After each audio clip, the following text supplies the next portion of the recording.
Good morning, everyone. I think like many of the other presenters, we would have preferred to do this personally. We at BSI also enjoy bringing out the tools and the activities that we have to interact with the public. But unfortunately, COVID has us here. But I think it's important to thank TBSL because they still continue doing it. I mean, this virtual platform is not the best, meaning, you know, we want to be face to face, but at least you guys are doing it and we're happy about that. Before we start, I'd like to say thank you to Ms. Loretta for always inviting us, Fallon yourself, for always inviting us to share some of our work. We're always very excited to be part of this event. Can you see my screen? Yes, we can. All right, so this is it. So Belize Sugar Industries, for those that might not know who we are the largest producer of sugar in Belize. We have been in the north producing sugar from 1960s. The Tower Hill Mill was set up in 1969. So if you don't know, we produce 6 types of sugars, including 5 types of direct consumption sugar, meaning that you can eat that or put that in your tea or coffee directly. The raw sugar, majority of our raw sugar is produced for export, and that really goes to a refinery, and it's produced in other products as well. But the 5 sugars that we produce, of course, you know, the white sugar, the local plantation white, the local brown. The others that you may not know are the Demerara sugars that are exported both to EU, CARICOM, and we also have some Demerara sugar that is exported to Canada and the US as well. Of course, sugar is made in the field. It comes from sugarcane, and we simply extract this. So BSI has been using GIS to track a number of things in our industry since about 2012, when the industry got they got funding from the EU to basically start to map out all the sugarcane fields that are out here in the north. We have a supply of sugarcane. 90% of our source or raw material, which is sugarcane, comes from sugarcane farmers, about 5,000 sugarcane farmers. So it's quite a bit of work to do. Then the Sugar Industry the Sugar Industry Research Institute received this money from the EU and started to map out all the fields. So that was a big job. Actually, I have the result of that map here in my office. And it was really a big job that lasted around 5 years. But since then, we have really used this tool, GIS, and the different tools that it brings. TBSL has been very, very helpful in showing us, you know, what else is there to use. And so at BSI, one of the stakeholders in the industry, we are using it for a number of things. That circle to your right, you will see the different things. We also use it to record the factory lab results on a daily basis. Cane supply reporting and monitoring, production estimate, mechanical harvesting, as well what we do in mechanical harvesting and the farmers we have in that program. Extraneous matter, this is a project that we started to record the extraneous material that comes from the fields, from the different fields, and what they are. We have to reduce that in our mill, because the more extraneous material we have, the slower the mill goes. And of course, we keep our historical information in it as well now. And we also have replanting projects that we're actually managing. And so that's just a quick overview. What we didn't have, which is new this year, And that's what we're here to share with you.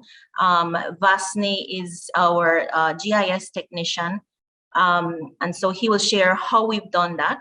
But the one we wanted to share with you today is our pest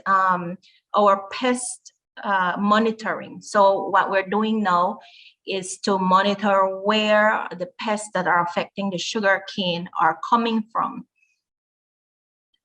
So of course, without the geographic information systems and technologies, we know that we have pests. We know the damages that we're receiving from the different pests, but we essentially can't map out and can't show the farmers, you know, this area and all the area around it may be affected, you know, X amount of meters away from your fields.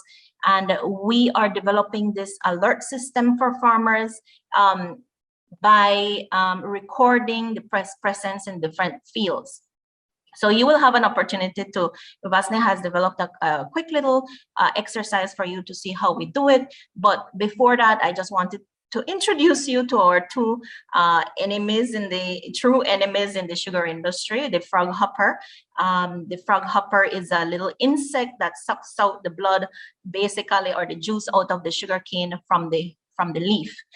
This pest we've had for many years. What is new is the stem borer at the top, which is a little larva or worm that makes a small hole in the sugarcane stalk and then starts to eat out the inside.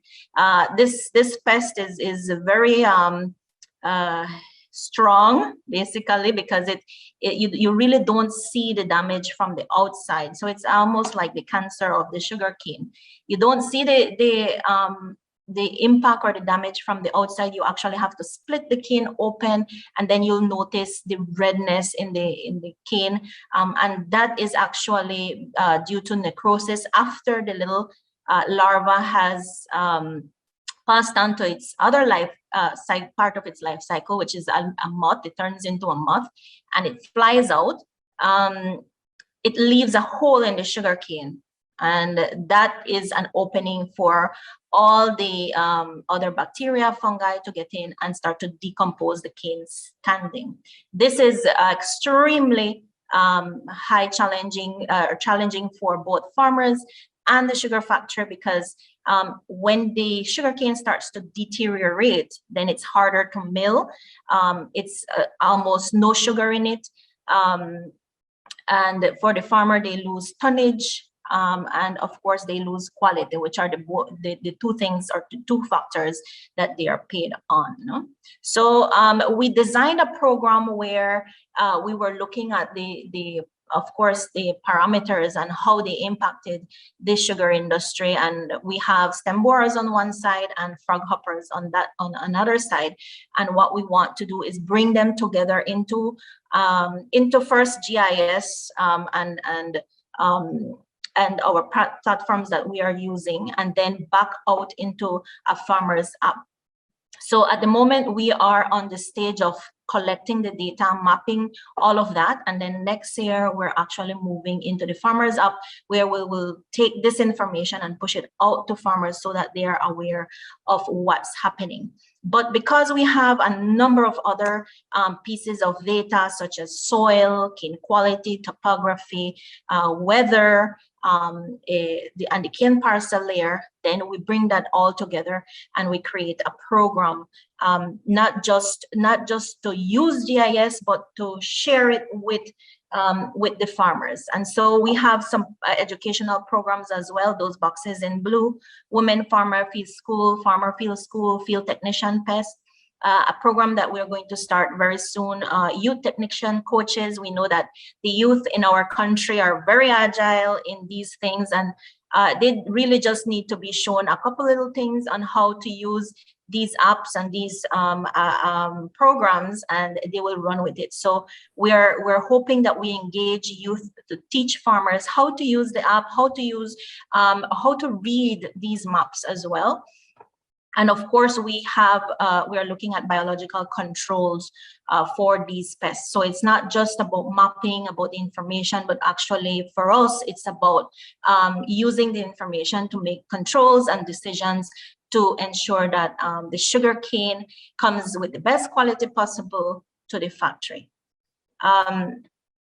I'll have to move around something here. So Belize sugar industry information, as I said, we have 90% of our cane coming from the mill, and without the basics, which is cane field mapping, we wouldn't have been to this level. And of course, we want to give credit to all the young people that formed part of that first mapping. It took them about 4 years to get that up, and I'd like to mention their names because I know some of them are here. Vanayri Keme, Basni Pech, and Jessamine Ramos, who were part of that program. We're gonna share with you a little bit about how we do this data collection and what items we use. So I'll hand over to Vasni, who is our GIS guru, we call him here. Hello, good morning. Hi, good morning, Vasni. Okay. This is how we are tracking pests in sugarcane using the ArcGIS platform. And before I continue, I will quote what Dr. Earl said.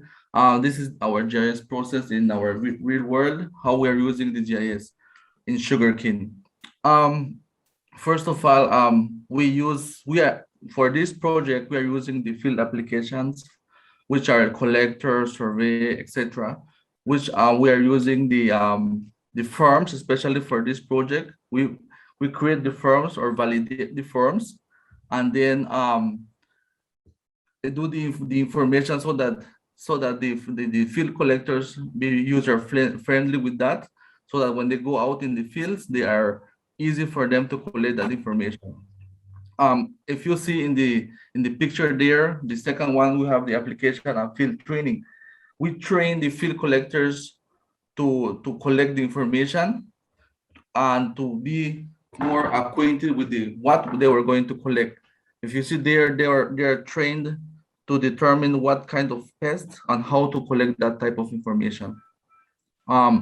Also, they are given the GPS or the devices to them so that they can be well versed in the ground, because nowadays, and as we saw in the past days, we use a lot of paper maps, and it's very difficult for a person to guide themselves in the ground. So at the moment, we're using the TDC 100 with the points collect in their GPS for them to collect that information. And in the fifth picture, we see the analysis and results. There we see how the data collected on the ground, we can do the analysis with the points and the IDV reports, and this facilitates the farmers to do better decisions in analyzing the data and see what is going on their fields, what kind of pests they have, if they have stem borer or if they have the frog hopper. I would like to show you guys how are the results that we're getting in our dashboards and in our web applications. Can I share? Miss Olivia, can I share right now? Just a second.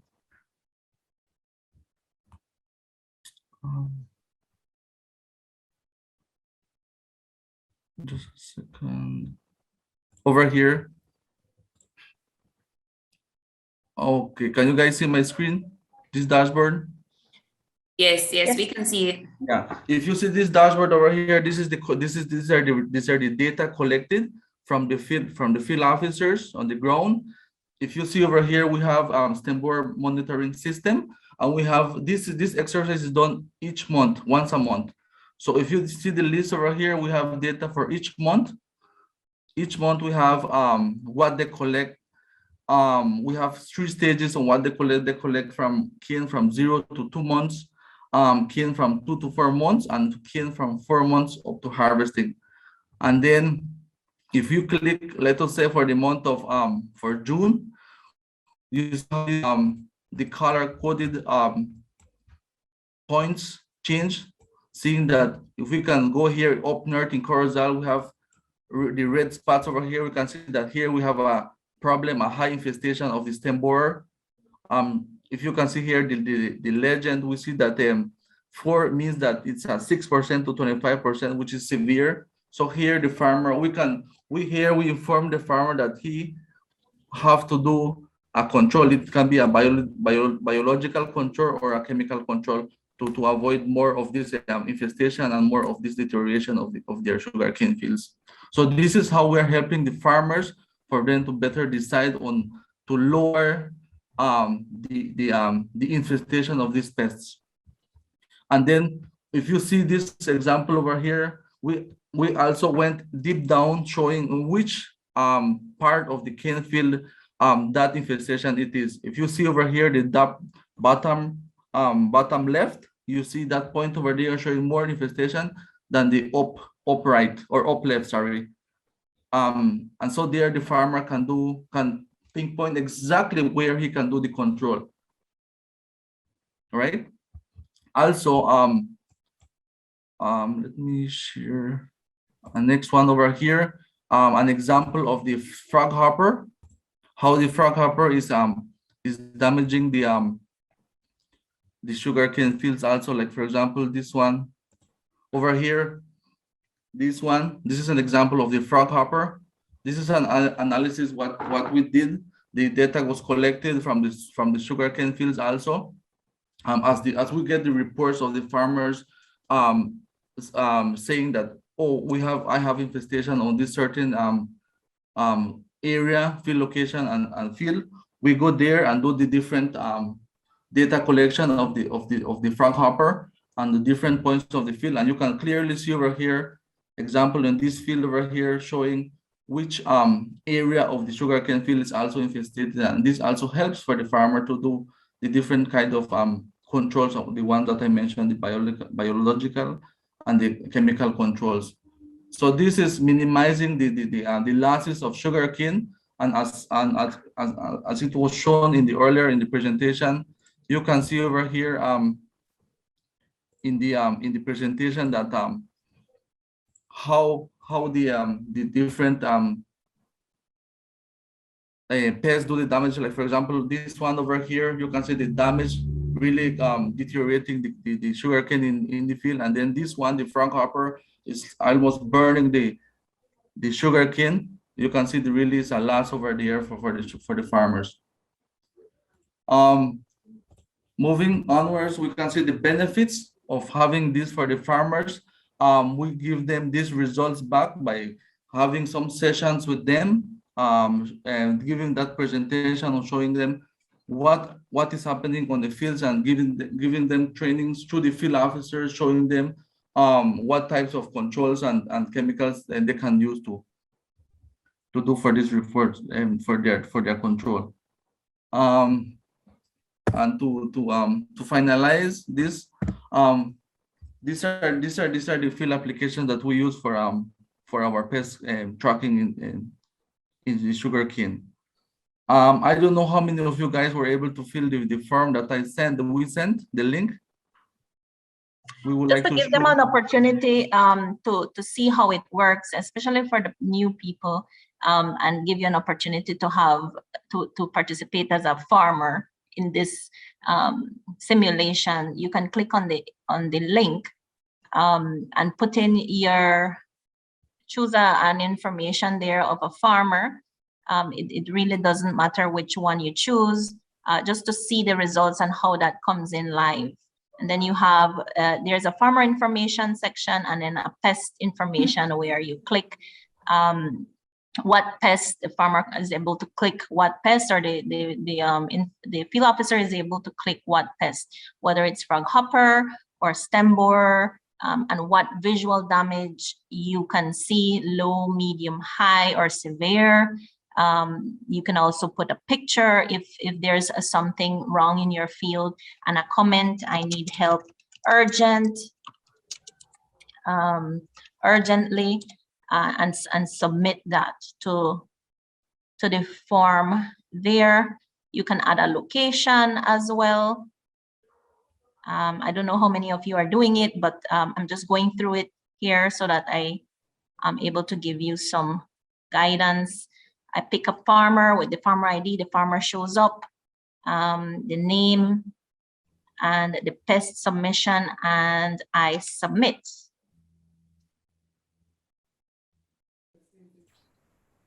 And just for our field officers, if you click, let us say, if you guys are seeing my screen over here, we do a standardization of information. If the farmer says, oh, my ID is 3011, the field officer selects that farmer field ID, and we automatically populate that farmer's information, like for example, association, farmer, test group, etc. So this helps us to standardize our information, because sometimes, field officers may enter small letters or capitalized letters, and then with this we standardize our information. And we do it as simpler for them so that they can just do the clicking, like for upper or stem borer, anyone they're reporting. And visualize damage, if it's low, medium, high, and severe, and they can take a picture, as it was mentioned, no picture, and then a comment, and then they just send that information for us so that we can do the analysis. And with this information, we pass it to the field officer, and they go do the actual data collection of the pest, so that we can do the analysis and show where the hot spots are, or where the farmer have to do some type of control. These types of activities, for example, can save farmers a lot of money. Some of the examples and anecdotal feedback that we have from farmers, for example, is that because we were able to alert them in time, before sort of, it's almost like a forecast of what the pest is going to look like in 1 or 2 or 3 weeks or even months. They are able to put in control measures that will prevent the problem from expanding, not only in their field, but in other people's fields. So not only do we save them the money, but we save the population of the pest from escalating. We also save the environment from reaching that point where farmers will need chemicals. So they're able to use biological controls. They're able to do other things rather than just using chemicals and 2, 3, 4 times over in the same crop season. So I think that was our final. Let's see if you have any results. Yeah. We are checking the dashboard. These ArcGIS tools we use, which are the web maps and the dashboards for our reporting. Just refreshing this. Let's see which farmers here reported their pest in their field. Can you raise your hand if you sent in a report? Yeah, I have 20 persons that have reported. Nice. If you can see over here, we have our dashboard showing the list of farmers reported by name, by association, the visual damage, low, medium, severe, and the number of reports, and the type of pests, if it's a fraghopper or stem borer. And for example, to have more better visualization of this, we do our like you can say tricks over here. We do the like, for example, here we click which association have the most reports and which the most visual or the higher visuals reported, and the list of farmers. Like for example, here we have BSCFA at the moment reporting 16, which are the 16 farmers over here. And to go more in depth geographically, we select the farmer, and then automatically it shows us where that location it is, and if it's high, medium, or severe. In this case, it's medium. His pest, he visualizes medium, so we can do let us say a biological control. And then let us say, for example, this farmer has a severe damage, and with this farmer we have to do unfortunately a chemical control so that he can minimize that infestation or that damage on their cane fields. And this is how we do the tracking and visualization of this pest information. Well, thank you, farmers, for participating. The severe ones, we're going to move on those quickly. Oh, look, it's in Belize City. All right, well, thank you. Thank you everyone for participating. That's really our presentation. Today we wanted to give you the newest that we've done this year. And of course, we're going to, as Dr. Edwards mentioned, you know, this is not just about a project. It's, you have to use this throughout in all the aspects of your business or organization and work. And the more you use it, the more layers, the more data, and the more analysis you can do with the data that is that you're collecting. So thank you.